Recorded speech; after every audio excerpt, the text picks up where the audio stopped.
Vamos a hablar de shunt. Sí, ¿Cómo podemos definir shunt hepático?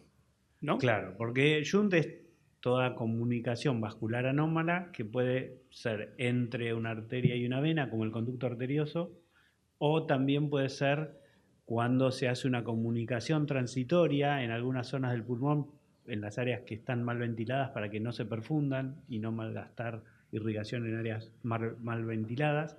Y también se refiere a, por ejemplo, la comunicación entre la vena porta y la circulación general. Ese tipo de comunicaciones, en los primeros dos casos, la primera es patológica, la segunda es fisiológica, es funcional y es variable, y la tercera también es patológica. El ductus y el shunt portosistémico son congénitos. Y el tema es que si bien es una patología vascular, que la mayoría de las veces, cuando son leves o los primeros signos son digestivos, como tiene a veces cuando no se modifica la dieta porque no se conoce la causa y la gravedad progresa, empezás a tener signos neurológicos. Y muchas veces la pesquisa diagnóstica se dispara hacia ese lado y se retrasa llegar al diagnóstico. Lo Diferenciales mismo, de neuro en vez de exacto, o lo digestivo. mismo puede suceder porque como hay una acumulación de sales de uratos a una edad muy temprana, pueden generar arenilla, cálculo, cistitis, hematuria en animales que tienen 3, 4 meses y de esa manera se dirige todos los esfuerzos al sistema urinario y si no se pone en contexto también se puede quedar solo con el sedimento o algunas cosas y no se demora a llegar a la causa real. Y los ¿Sí? signos que principalmente ves que sean digestivos, Los vómito. digestivos son vómitos o diarreas, ¿sí? El problema con el signo digestivo es que no es tan característico el periodo de tiempo donde aparece, ¿sí? Y como no es tan grave y es medio inespecífico, mucha gente asume que es porque se comió algo, por la mayoría de las veces son cachorros, o comió de más, o justo le cambió la dieta, o cosas así que te pueden dar unos días de diarrea, unos días de vómitos, y a veces prestas más atención a lo que le das de comer, o le das de otra manera por la diarrea y el perro mejora. Entonces decís, era eso, cuando en realidad la causa es mucho más profunda. Eh, entonces, el signo digestivo muchas veces es medio pasado por alto o se asume que es de un origen distinto, Pues es meramente un signo bastante digestivo. común. Exacto, y no es tan grave, no es que tienen diarreas explosivas o diarreas superacuosas, a veces es una diarrea con un poco de forma y menos color y pasan 2 días y regresa y decís, bueno, ya se le pasó y seguís con la dieta habitual hasta que vuelva a tener una recaída. Lo que sí son bastante más característicos y que en general preocupan más a los dueños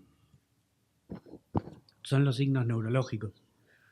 ¿Siempre Como, aparecen signos no, neurológicos? no siempre, porque depende mucho de la relación entre el diámetro de la vena porta y el diámetro del shunt, o si querés, la fracción de sangre de la vena porta que atraviesa el hígado y la fracción de sangre que no atraviesa el hígado. Cuanto mayor es la sangre que no atraviesa el hígado, mayores son los signos en general, porque hay menos porcentaje de la sangre que debería ser tratada por el hígado que es tratada por el hígado.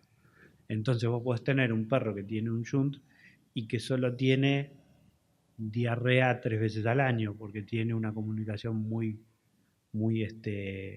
pequeña, o que algo que también yo he visto en el último tiempo, como cada vez hay más gente que prefiere cocinarle a los perros y que está un poco en contra del balanceado. En general los perros que tienen una dieta más casera suelen tener signos clínicos neurológicos menores.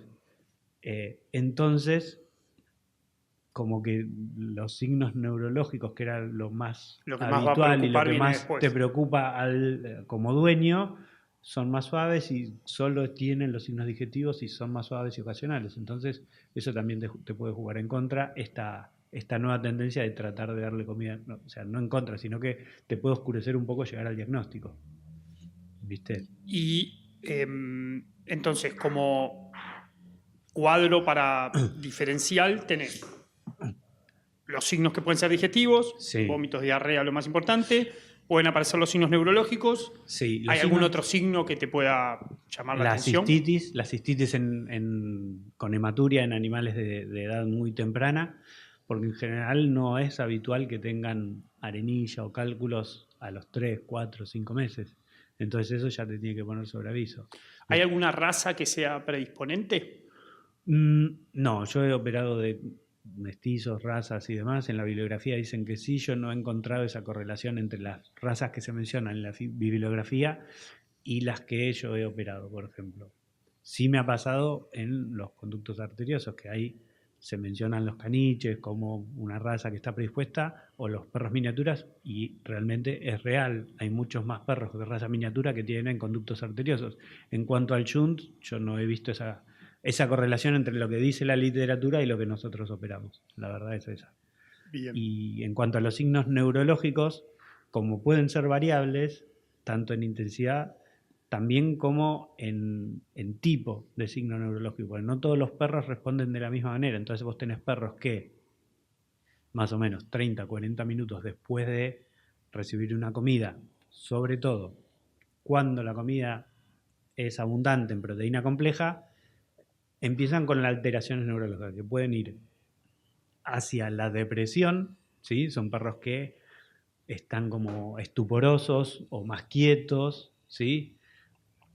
O menos responsivos cuando vos los llamás, o a la excitación, y pueden ser perros que empiezan a gritar o a caminar sin rumbo fijo, como si fuera una caminata automática alrededor de un objeto, o pueden tener tics o pueden incluso convulsionar después de una comida en proteína compleja. Y eso en general ocurre, como te decía, entre 30 y 40 minutos después de la administración de la comida. Entonces, si vos podés hacer la unión entre el signo clínico y el momento en que fue alimentado, suele ayudar bastante. Eso en los neurológicos. O sea, en los que tienen Sí. signos neurológicos suele estar asociado. Y suele presentarse en ese momento. O sea, media hora después de la dieta empiezan con alteraciones del comportamiento. Pero también este signo es uno de los que responden mejor y con mayor rapidez, porque vos le haces una modificación dietética a un paciente, cambiándole, lo que primordialmente tenés que cambiar es el tipo de proteína por una proteína que tenga muy bajos residuos y, si se puede, que tenga buen valor biológico, como la proteína del huevo, la caseína de la leche y demás.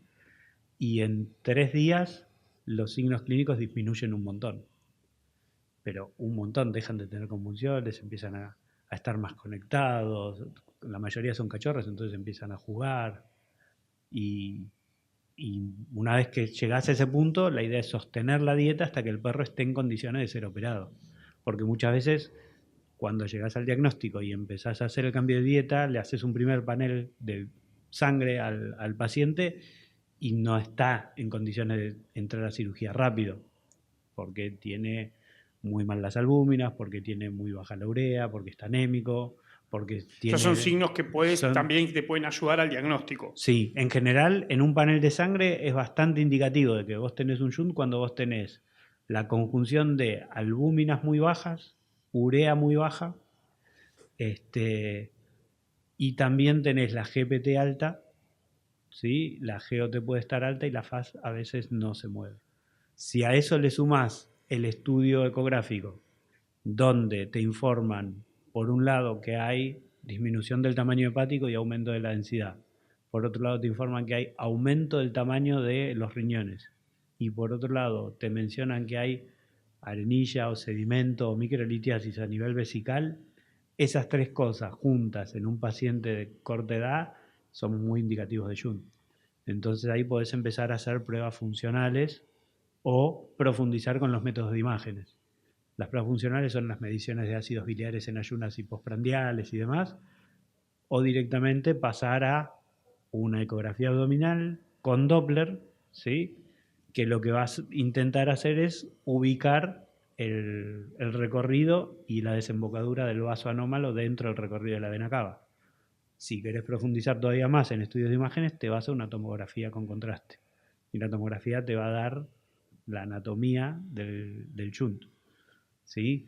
Pero lo que no te puede dar ningún diagnóstico es la predicción de si lo vas a poder cerrar en el momento o no. ¿O no? Porque eso depende de la capacitancia de la vasculatura portal hepática. O sea, cuán capaz es la vasculatura portal hepática de recibir un aumento de flujo. Claro, Y vos porque no tenés forma de evaluarlo, porque la única forma de evaluarlo es darle flujo. cerrando el shunt y aumentando el flujo. Y eso no lo puedes hacer de otra forma que no sea intraquirúrgico. Y me das el pie justo que nombraste. Tipos de shunt, puede haber. En general, los shunts son intra o extrahepáticos. ¿Se pueden dar las dos juntas? Se pueden dar las dos juntas, es poco habitual. En general hay una pseudo división fáctica de los animales de talla pequeña tienen shunts extrahepáticos, los animales de talla grande tienen shunts extrahepáticos. Eso es una generalidad, no es una regla. Porque Perdón, grande extra. Grande intra. Grande intra, pequeño extra. ¿Sí? Okay. Pero es en general. También hay caniches con shunts intrahepáticos y hay ovejeros alemanes con shunts extrahepáticos. Son pocos y en general la generalidad se cumple. Pero no es que no pueden ser distintos. ¿Y eso lo podés encontrar en la resonancia? ¿Vos ya te podés dar cuenta qué tipo de shunt? Lo podés ver incluso en el Doppler. En la ecografía Doppler sí, la ecografía Doppler, porque como se investiga, hay ciertos lugares donde es más habitual encontrar los shunts y además el shunt lo que te da es un área de exceso de flujo y turbulencia a lo largo del recorrido de la vena cava, explicado así como para cirujanos. Si no lo encuentran en el recorrido de la vena cava, lo siguiente que se hace es explora los lóbulos hepáticos, la parte vascular de cada lóbulo hepático para encontrar una anomalía. Entonces ya el Doppler ecográfico te puede dar la diferenciación del tipo de shunt. Lo que te aporta la tomografía es el recorrido completo, ¿sí? Y precisiones en cuanto a la ubicación para tener una idea de qué tan accesible va a ser quirúrgicamente, qué tan cómodo, qué tan incómodo, porque de acuerdo al tamaño del paciente te puede quitar o no algún tipo de posibilidad de resolución, ¿sí? En general uno lo que trata es de disminuir el flujo a través del shunt. Al menos yo siempre intento cerrar el shunt a ver cómo responde el cuerpo del paciente y la mayoría de las veces no lo podés cerrar porque la consecuencia se nota y se nota rápido. Y sabés que si hay congestión a nivel duodenal, pancreático, hay exceso de movilidad, que son los signos patognomónicos de que el tubo digestivo proximal está sufriendo, lo tenés que aflojar. Pero hay algunos pacientes que lo cerrás y te lo permiten. Eso, te repito, no lo podés saber hasta que no entras. Siempre no lo podés desafiar. Lo que sí, si pasa como en la mayoría de las veces que no lo podés cerrar, tenés que planificar un cierre parcial, es decir, disminuir el diámetro hasta lo que soporte el organismo, dejarle que el organismo se adapte y volver a intervenirlo más adelante, volviendo a hacer un nuevo cierre una vez que ya está adaptado, que sería un cierre escalonado. O la otra opción es hacer un cierre demorado a través de algún tipo de dispositivo. En realidad existen 3 dispositivos para hacer un cierre demorado. El primero es lo que se llama un constrictor ameroide, que es de una proteína deshidratada que al hidratarse va aumentando de tamaño y va cerrando. El otro es una banda circunferencial de celofán alrededor del vaso que nos interesa y que en contacto con los líquidos y los factores de inflamación del cuerpo se va contrayendo y va cerrando gradualmente a lo largo de 4 o 5 semanas en perros y 4 o 5 meses en gatos. Y si no, hay unos constrictores hidráulicos de silicona que vos lo ponés alrededor del vaso, tienen un botón para ir inyectando porciones de solución fisiológica, entonces cada vez que vos le inyectás aumenta un poquito el diámetro y vos podés manejar. Lo que tiene distinto ese dispositivo es que vos podés manejar tanto la velocidad de cierre y si te lo cerraste de más y el perro empieza a tener signos, lo podés retirar. O sea, podés quitarle un poco de volumen y volver a la posición anterior. Eso es lo único que tiene de bueno.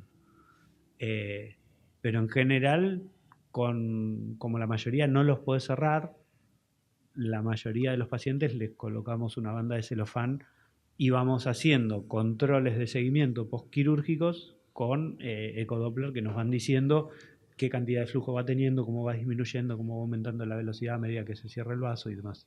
¿Controles cada? Mes. Una vez por mes. Sí, en general hacer controles más cercanos no tiene mucho sentido porque a veces las magnitudes de cambio no son suficientes como para estar seguro de que es una magnitud de cambio.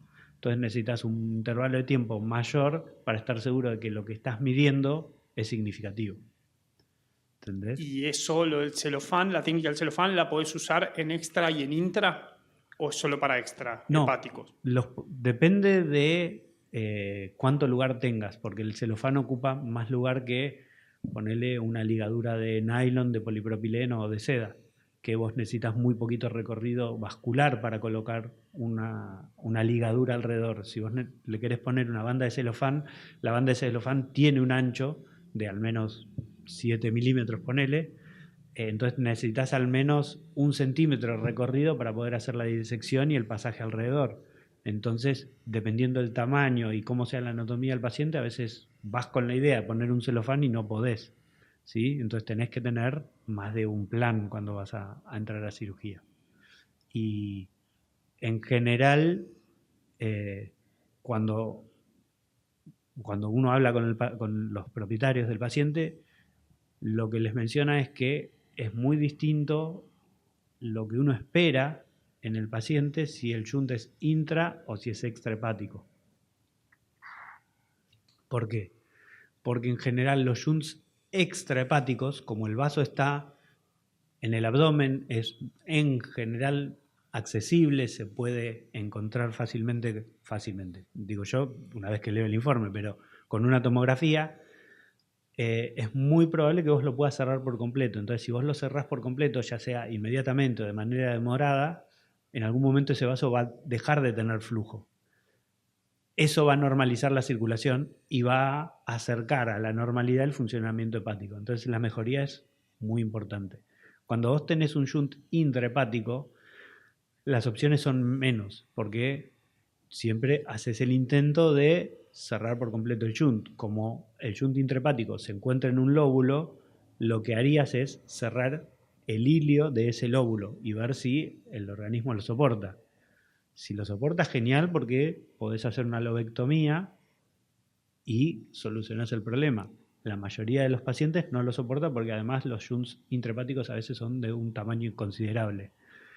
Como no podés disecar porque está dentro del parénquima, el shunt, lo que se hace es, se redirige el flujo.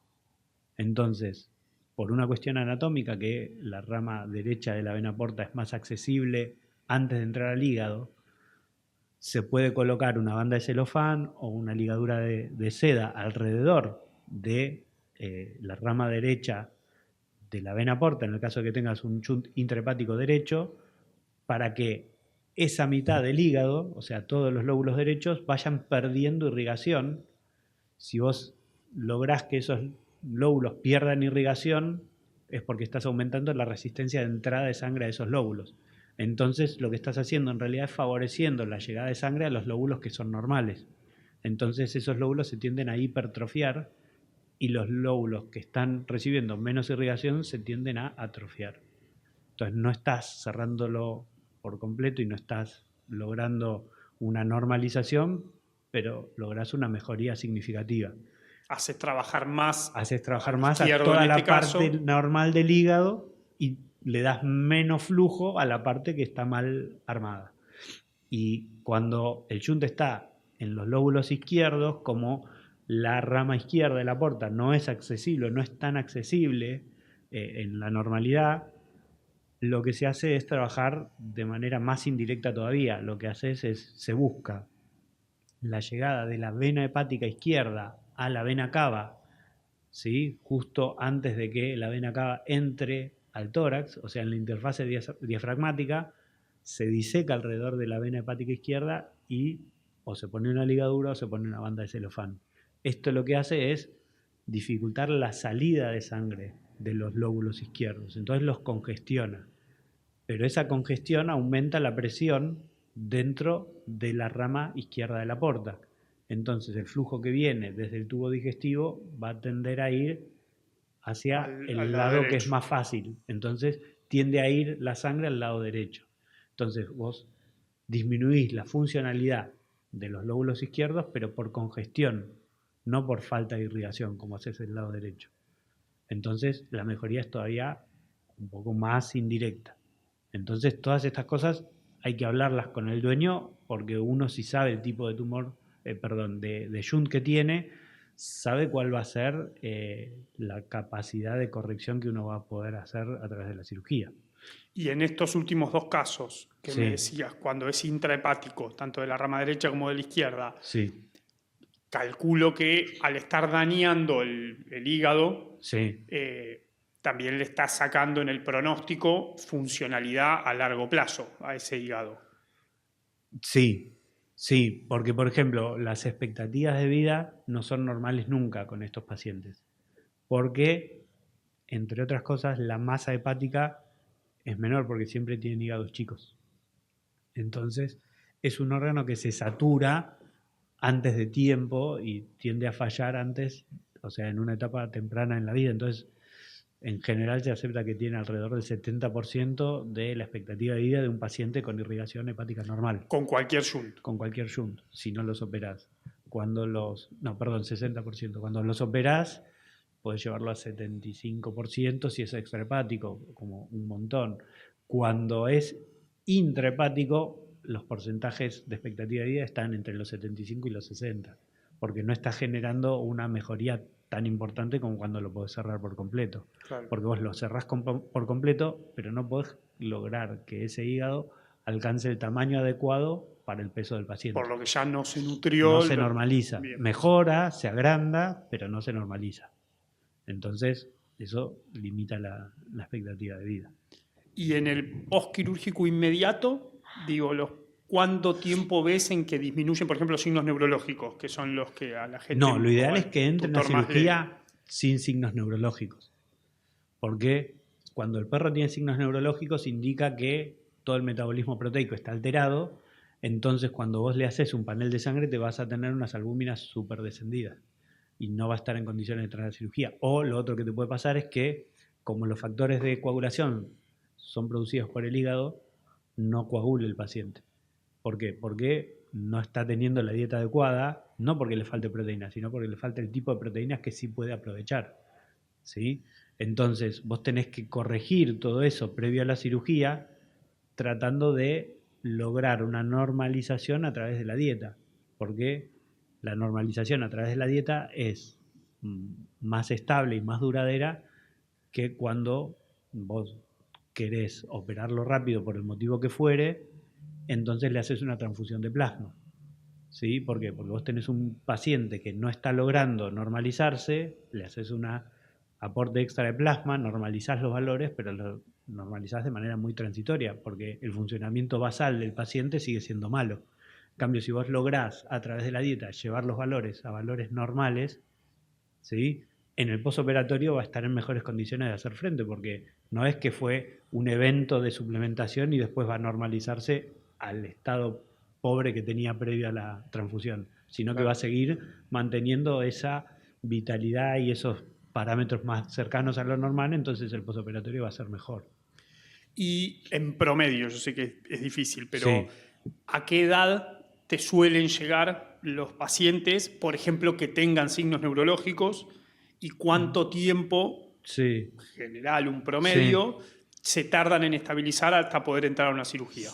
En general, como los cachorros suelen tener diarrea y demás, a veces, si el propietario es súper dedicado y atento y puede correlacionar los eventos y qué sé yo, a veces a los 3-4 meses ya te pueden, si el veterinario lo escucha al propietario, lo puede acercar el diagnóstico.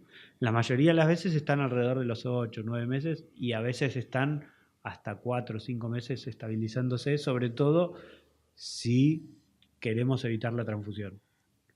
¿sí? Porque como al mejorar la dieta, los signos neurológicos, que son los más feos para el propietario, disminuyen un montón.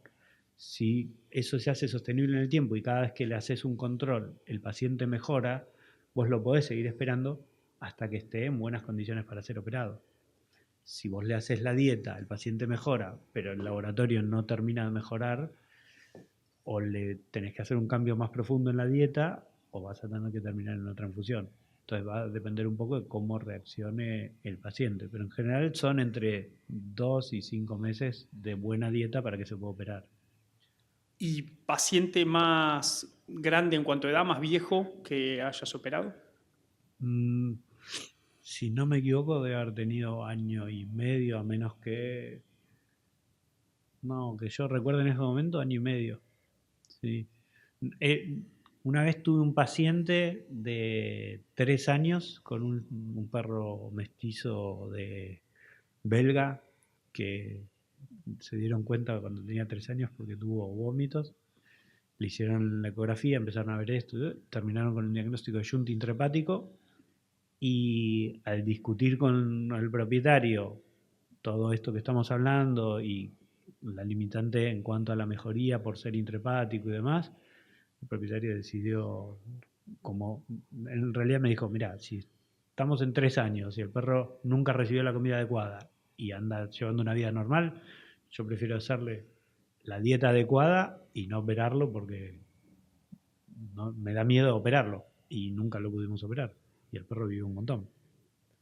Pero en general lo más grande, sí, te diría que un año y medio.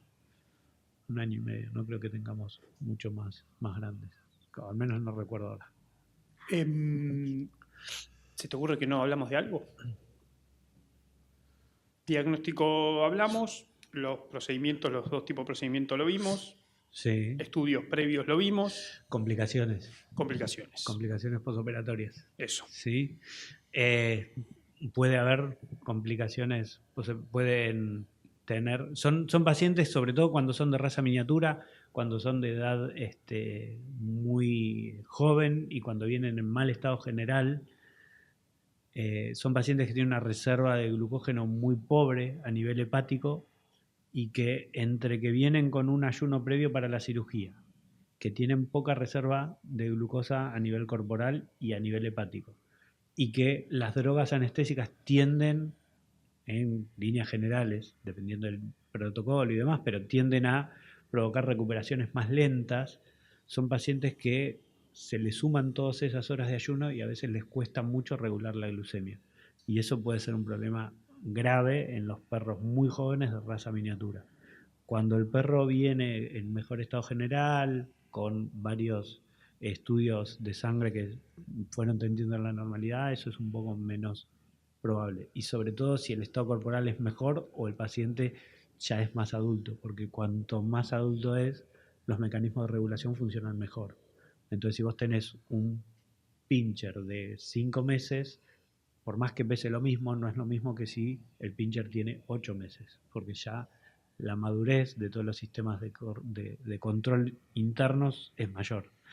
Y lo otro que puede haber es, en el caso de que uno haya sobreestimado el cierre que podía hacer, que empiecen con signos de abdomen agudo, que se produzca la congestión a nivel duodenal, que secundariamente te va a dar una congestión a nivel pancreático, te va a dar una inflamación del páncreas, te puede dar una pancreatitis, te puede dar dolor. Si ese es el caso, si lo detectás a tiempo y podés organizarlo, lo ideal sería reintervenir al paciente y liberarlo.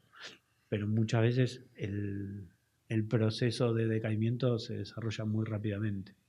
Y también está descrito algo que nos pasó por primera vez hace un par de meses, que es las salvas epileptiformes postquirúrgicas, que son pacientes que se recuperan de manera normal y puede pasar hasta 2 semanas que de un momento a otro empiecen a tener convulsiones refractarias a todo tipo de tratamiento. Eso está descrito, no es habitual, pero puede pasar. Entonces hay que mencionarlo dentro de las posibles complicaciones para los dueños, para que encaren la cirugía. ¿Y eso después se corrige o no? No. No, son totalmente refractarias al tratamiento y en general es muy poco probable que mejoren. Así que suelen ser fatales. Sí. No, nosotros hemos operado algunos shunts y yo hace 21 par de años que hago solo cirugía y demás, y recién el primer paciente con este tipo de complicación lo tuvimos hace 3 meses. O sea, no es para nada habitual, ¿sí? Pero puede ¿Y pasar. siempre lo mencionás? Ahora sí. Sí. Pero como es algo tan poco habitual, solíamos ni mencionarlo y la verdad que hay que mencionarlo. Porque si bien es muy poco habitual, si al dueño le pasa, para él es el 100% de los perros. Entonces hay que mencionarlo. Posterior a la cirugía, tanto intra como extrahepático, el paciente suele quedar internado. El paciente Debe. sí debería quedar internado. Porque como en general, sobre todo cuando haces un cierre, la magnitud del cierre la estimás, vos tenés que estar seguro de que el paciente la puede soportar, ¿sí? Eso, sobre todo cuando haces un cierre parcial o una, como se llama, una atenuación del diámetro del vaso anómalo. Cuando vos no haces nada de eso, pero le pones una banda de celofán, son perros que están en un equilibrio bastante inestable y que tanto la agresión física de la cirugía como la agresión metabólica de la anestesia los puede sacar del eje y pueden tener complicaciones. Entonces, al menos 24 y si se puede 48 horas deberían estar internados, a menos que el paciente empiece a comer, empiece a regular glucemia y ahí capaz que un solo día lo podés tener internado. ¿Sí? Los Porque puntos claves ahí, la glucemia, que glucemia, coma y tome que agua no y el tenga dolor. dolor abdominal, ¿sí? Y que el estado neurológico no sea estuporoso o medio dudoso, ¿sí? Que recobre la conciencia, porque a veces están con un estado medio estuporoso un tiempo relativamente prolongado. Entonces, que recuperen el 100% de la conciencia. Puede demorar un montón, pueden ser 8 horas, pueden ser 16 horas, pero que la termine de recuperar. Y sobre todo si es un paciente de raza miniatura y de edad tirando a más joven, 5 o 6 meses, un monitoreo bien cercano de la glucemia. Sí. Cosas que faltan. Entonces, desde que es en el cierre retardado, Sí. cuando ponemos el celofán, por ejemplo, ¿cuánto tiempo puede pasar hasta que... Pregunta número 1, ¿siempre va a cerrar totalmente? No, Pregunta depende. número 2, ¿cuánto tiempo tarda? Sí. En teoría, a nivel teórico puro, va a cerrar al 100% si el diámetro de la banda de celofán, o sea, el diámetro interno de la banda de celofán, es de 3 milímetros. Si vos lo dejás más grande porque no podés disminuirlo ni un poquito, puede ser que no sea completo el cierre. ¿Sí? Si vos lo dejás de 3 milímetros, eso te garantiza que el vaso va a cerrar al 100%. Eso por un lado.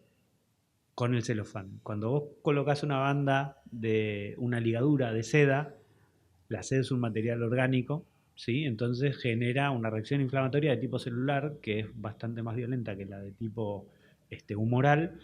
Entonces hay un depósito de fibrina, entonces no es que queda fijo en el diámetro que vos lo dejaste, sino que un poquitito más se cierra. No es un montón, pero un poquito colabora. Pero una vez que pasa esa etapa de formación de la fibrosis en torno a la seda, se estaciona. Okay. Cambio el celofán, es gradual porque demora alrededor de un mes en perros en llegar al mínimo diámetro que va a tener. A veces se estira un poco y son 6 semanas, pero en general más allá de las 6 semanas no tenés nuevos cambios en el diámetro del celofán.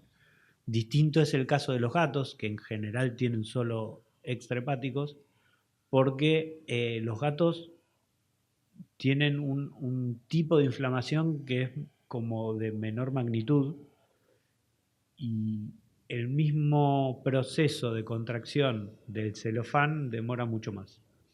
Nosotros, el último gato que operamos, demoró 6 meses en cerrar por completo. Entonces, mensualmente se hacía un chequeo y se iba viendo cómo iba evolucionando el diámetro y el flujo a través del vaso anómalo.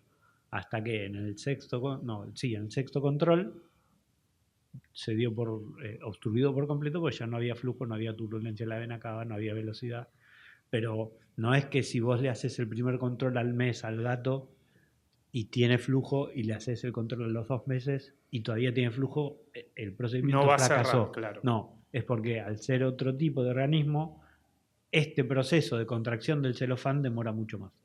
¿Sí? Pueden ser hasta 6 meses. ¿Y en perros? En perros al mes en general lo tenés cerrado como mucho a las 6 semanas.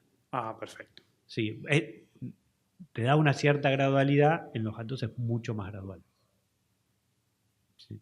Espectacular. Gracias, Pablito. ¿Estamos? Estamos. Excelente. Gracias.